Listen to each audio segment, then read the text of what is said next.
What astrology has done for me, oh, it's many, many things, but it is really hard to find somebody who can call me out with a precision that mirrors something that I can't quite see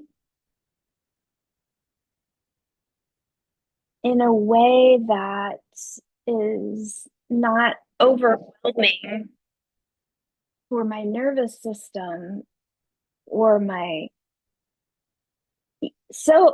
ego in such a way that it completely takes me under, which is fine, right? I have the tools to be with whatever happens. But what I've found in astrology is the language and words to help me perceive at a deeper level, to intuit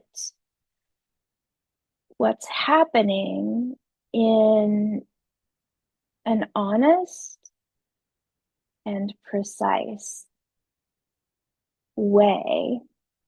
So, for example, I have two significant oppositions in my chart, and that means that relating is challenging for me.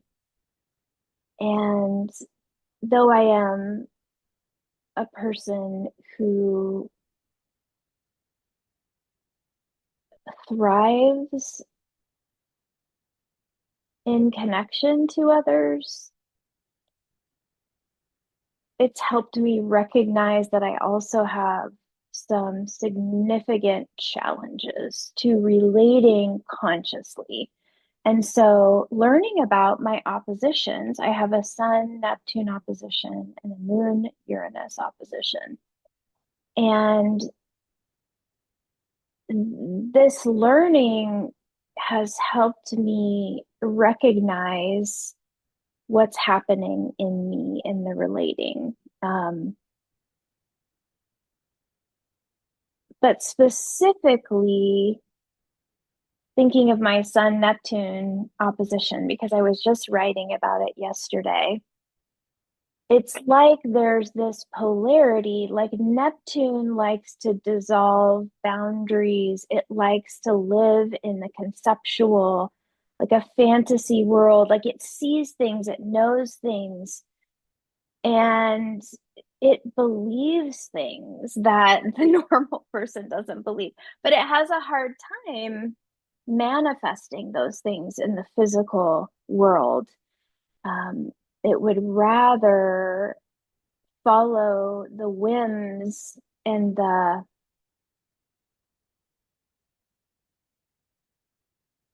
you know, the, it would rather follow the energy, which is,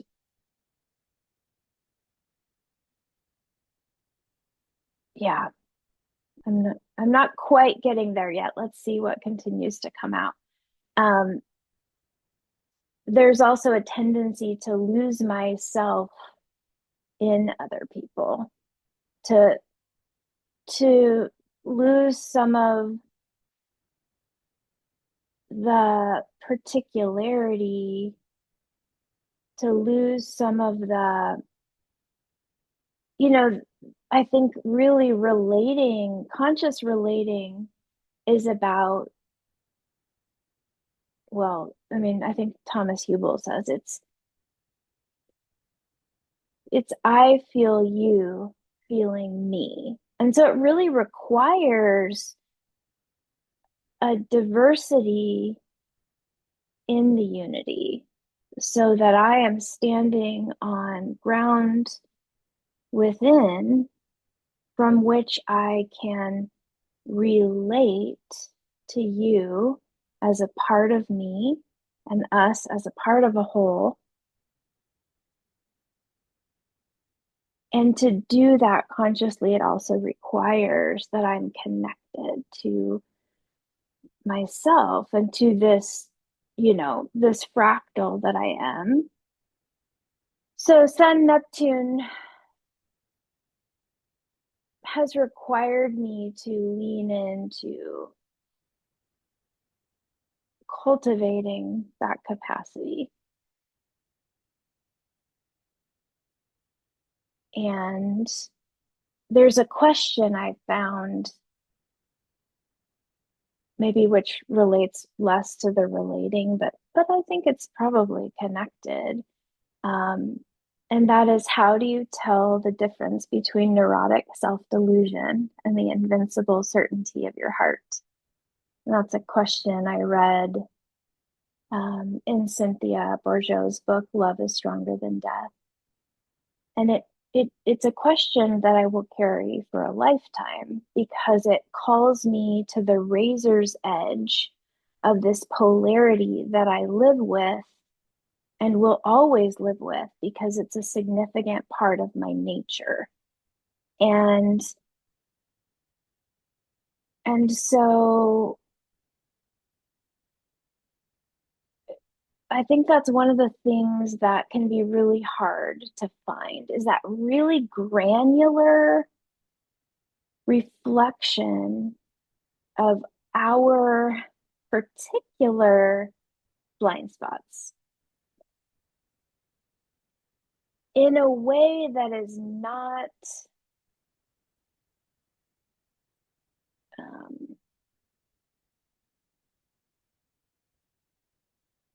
that helps us find mastery, that helps us live in the tension, because in that tension is probably the place where I have the most to offer the world, that I can speak in that voice. Like, that is the place where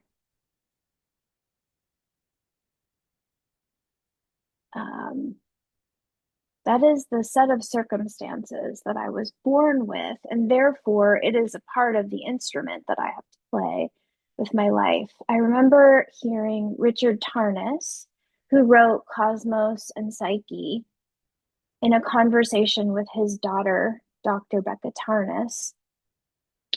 He was saying, think of all the artists that you love, the writers, the people who have created what is deeply resonant.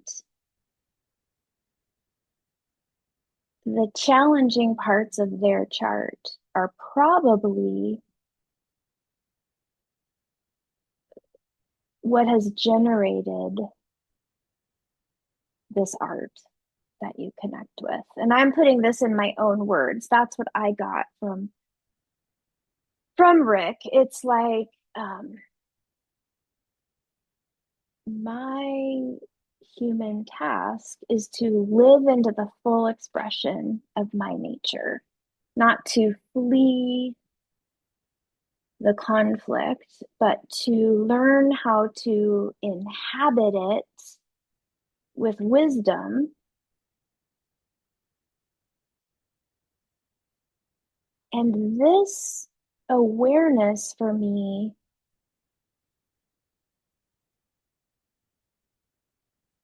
is the most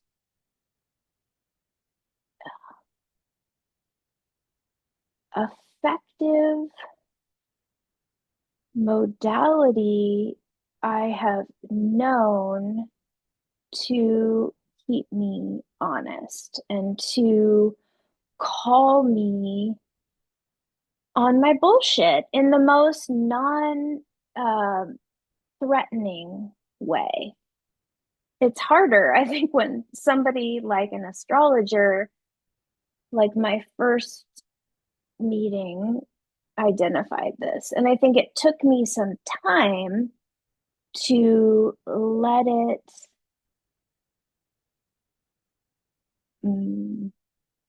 be contextualized in my lived experience in a way that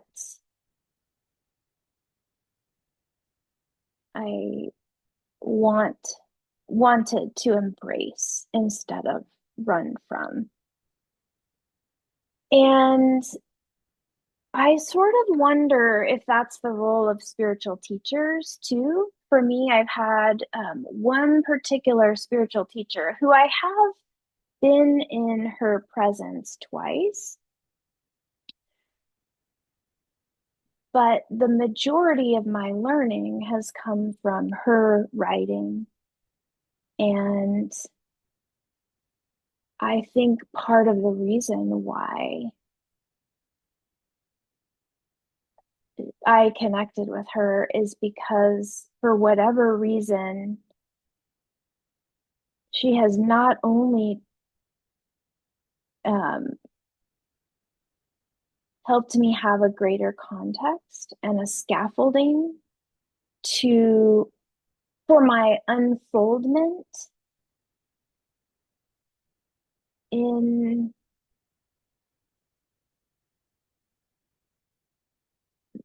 for the unfoldment of my participation. There's been a really distinct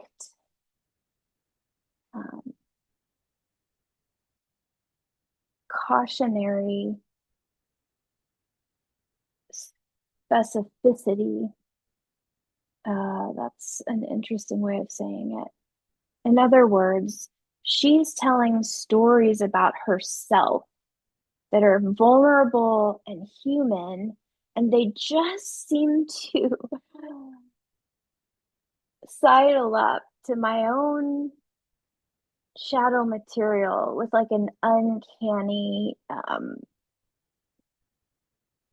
destigmatizing seriousness. Like, in other words, for her to write that question, she must also struggle with and have access to the gifts and the particular more challenging intersections to live within. So I have a sense that our spiritual teachers, as they do their work and with the specificity they speak with, call forth what's in us and also illuminate what we must address along the way.